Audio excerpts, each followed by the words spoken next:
Well, we're sitting here on an election day, but this is kind of the warm-up to what's coming next year.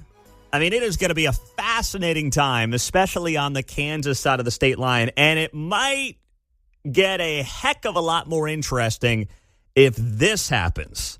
Politico's story yesterday, Sharice Davids inches towards Kansas Senate run.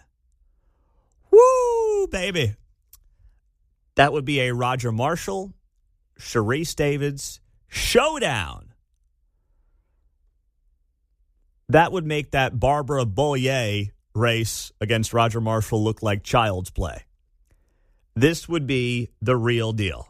They write here, a red state Democrat is inching toward a Senate run as Kansas's Republican-controlled legislature debates drawing her out of a seat. So this, of course, is tied to what may happen with Kansas potentially being on the verge of a special session where they would like to redraw the districts just like Missouri did, squeezing out Emmanuel Cleaver, yeah, that guy. You mustard moo. And doing the same thing to Sharice Davids. They would try to draw a district where basically Sharice Davids would be more likely to lose.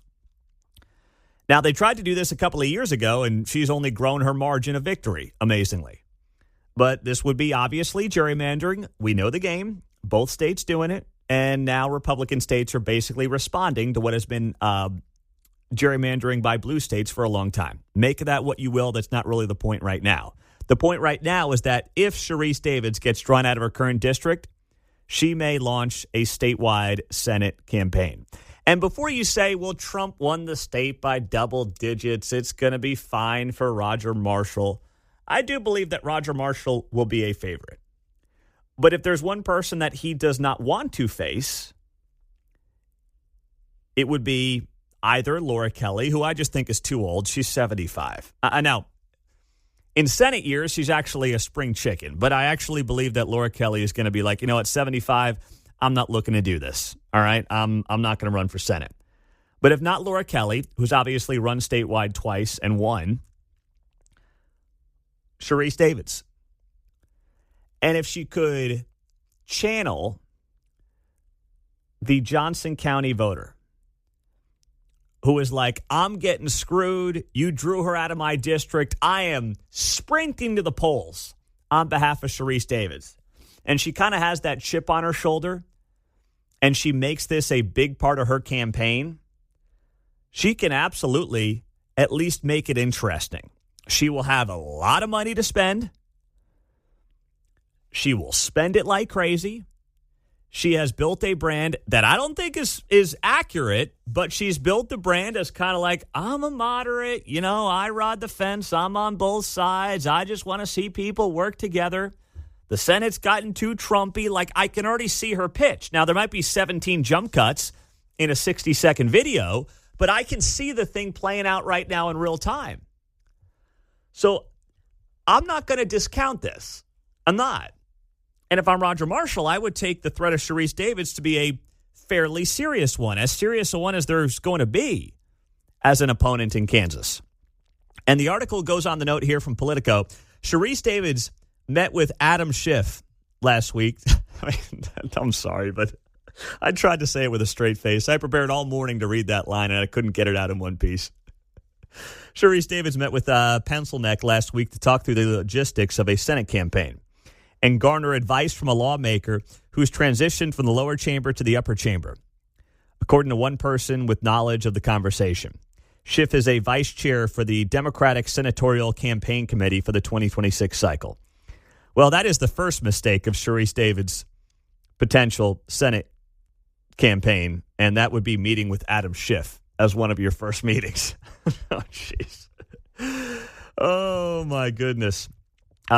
By the way, spokespeople for Sharice and Schiff did not respond to requests for a comment. So make of that what you will. But headline story from Politico, Sharice Davids inches towards Kansas Senate run. And that would make things really interesting next year in 2026 on the Kansas side of the state line. In the meantime, as we sit here on an election day, you know what's going on in KCK? They've got a mayor's race happening. So out there in KCK this morning is Nathan Brennan, KCTV5 reporter. He is on the ground, and he is joining us on KCMO Talk Radio. All right, Nathan, who are the finalists here, and what is this decision in KCK coming down to, and who their next mayor is going to be of the unified government?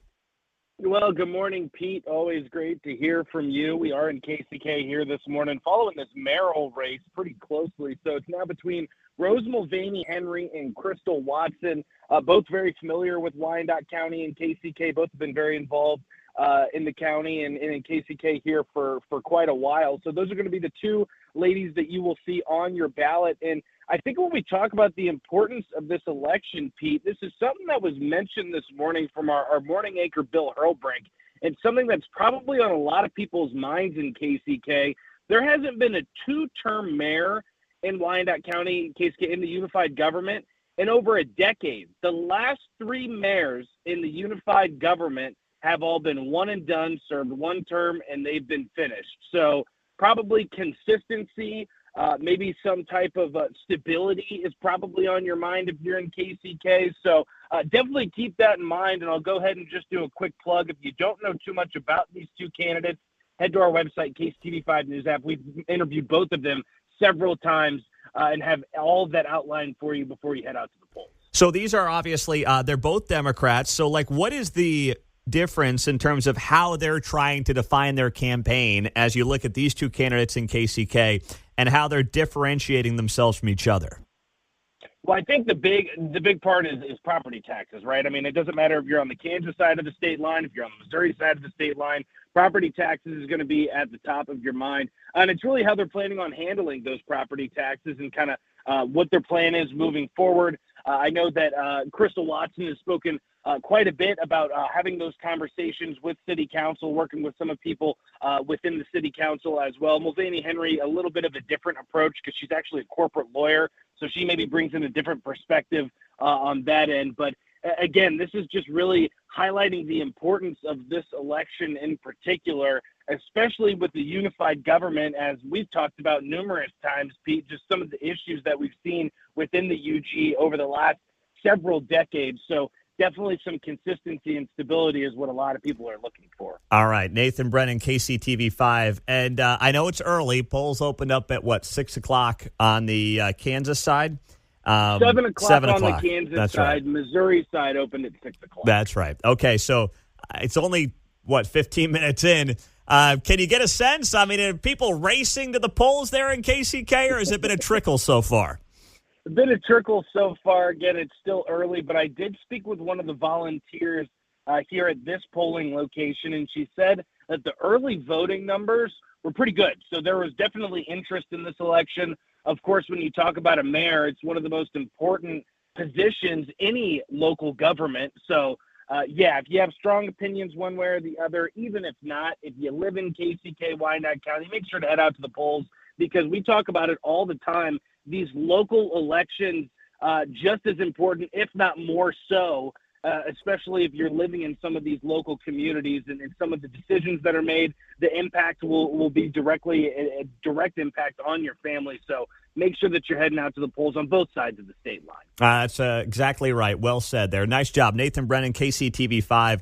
Great to have you on, my friend. Appreciate it. You got great weather to be out there in front of the polling locations today, so enjoy it. Hey, Pete, this morning it was 6:30 and the sun was out, and it's nice weather. I don't know what's going on, but I'll take this weather in November any day of the week. You and me both, brother. You and me both. Have a great day, Nathan. Always good to hear from you. Get out and vote. There you go. Nathan Brennan is at the KCK polling locations this morning. They are picking a new mayor. He's right. I mean, I didn't mind the clocks going back on Sunday. I was getting sick of being up for 4 or 5 hours every day in the dark in the morning. So we were waiting until 8 a.m. for the sun to come up around here. I don't like it. So I'm good with falling back. I'll be okay.